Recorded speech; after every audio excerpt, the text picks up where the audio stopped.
Hello and welcome to today's video, which is called How to Read More During Stressful Situations, e.g. a pandemic, if you want to. Now, I want to start off by addressing the most important part of that title, which is the if you want to. You shouldn't feel pressured to read right now. You shouldn't feel pressured to read at all, ever, really. Ideally, but especially not right now. There is a lot going on. It's been a difficult half a decade, and now we're just at the complete, I don't even know. We've gone from frying pan into fire into explosion. So yeah, if you don't actually want to read right now, you don't have to, and be really honest with yourself. Do you want to? Do you want to, in the bottom of your heart, read more right now? Think about it. Take a second right now. Pause the video. Think. Do you actually want to read more right now? Because if you don't want to, that's okay. And you can go. You can close this video. I don't mind. It's perfectly fine. I give you permission to not read more right now. There you go. There you go. I, this random woman on the internet, have granted you permission to not read if you don't want to read. If you don't want to read right now, if reading something that's difficult for you, this might not be the right time. If it's something that takes a lot of effort, if you have a struggle to have the right attention span, go watch Netflix instead. It's okay. Or, you know, other providers are available. I'm not sponsored by Netflix. I'm waiting for your call. But anyway, you do not have to read. You don't have to read. Some people find reading for pleasure easy. Others find it saps their energy and it's something they need to do when they have a clear mind and a clear plate and nothing at all to worry about. If that's you, that's okay. I don't want you to feel pressured to read. You don't have to be reading. The only thing you have to be doing is your absolute best to keep yourself and others safe. That's it. That is it. Reading is just a cherry on top of the cupcake of survival right now.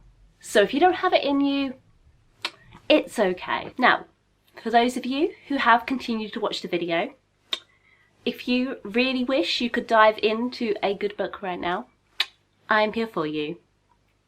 Maybe you really want to read, but you're struggling to concentrate. I wonder why.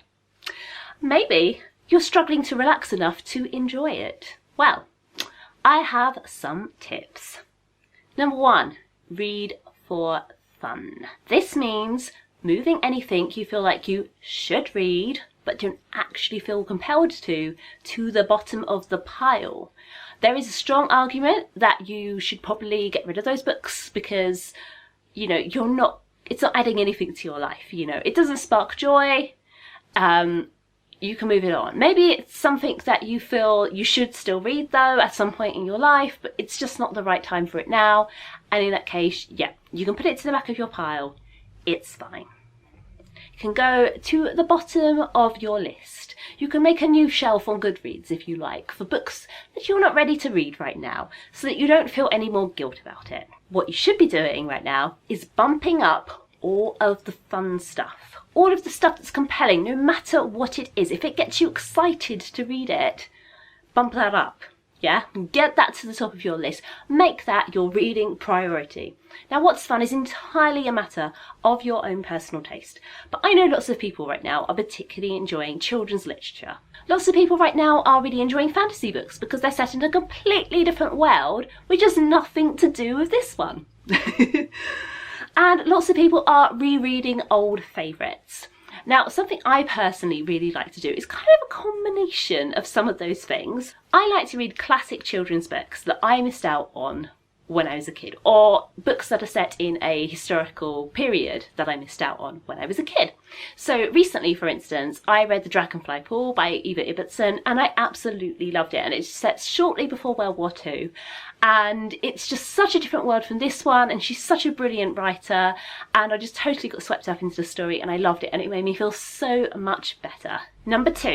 Tip number 2 is to make it social. So, you know, we are all distanced from friends and family right now. It's very difficult, and one thing that's really awkward about all these Zoom chats and house party calls, Skype, whatever you're using, is that we kind of run out of things to talk about because we're not doing very much, you know. Normally you'd see friends and family, you talk about places you've been, people you've seen, you know, how things are going at work, that kind of thing. But at this point, a lot of people are finding these conversations are getting really repetitive, and so a great way of spicing it up, enlivening a bit is to start a book club, or just kind of like start having a book discussion group. So you're not all necessarily reading the same book, but you are reading different books and then you're telling people about them, so that it's sort of, it gives you a new topic.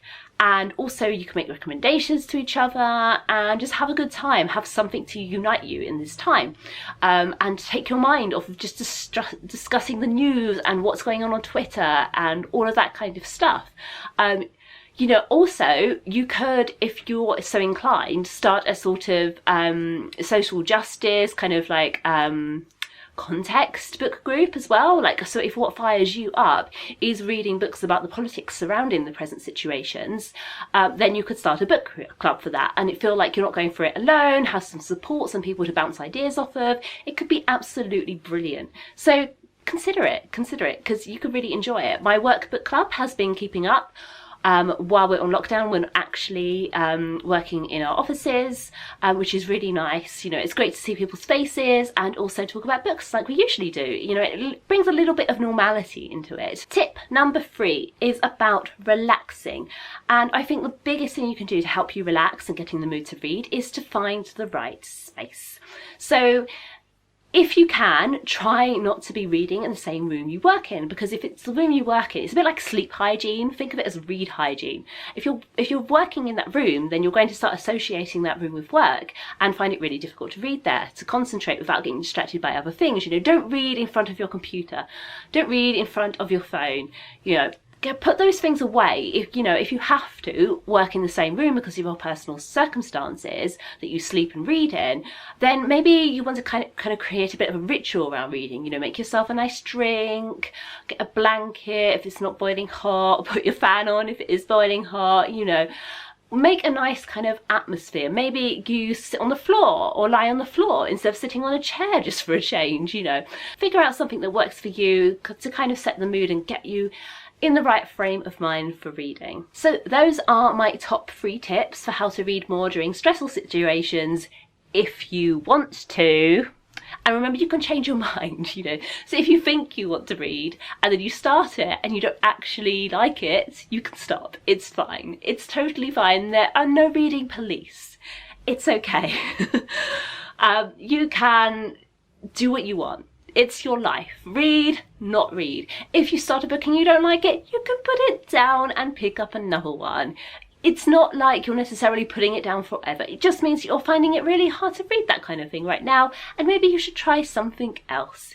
It's all good. I wish you the very best with your reading, however it works out. If you enjoyed this video and my tips, and you would like more stuff in a very similar vein, check out my free e-course, Ignite Your Passion for Reading, Fall in Love with Books, which is all about this kind of stuff. How to clear your mind of the guilt of your unread books and move on and find books that get you excited and passionate and really fired up about reading and sharing your reading experience with other people. So yeah, you'll find that link in the description box. Thank you very much for watching. Please give this video a thumbs up if you enjoyed it. Share it with somebody who you think could benefit from it.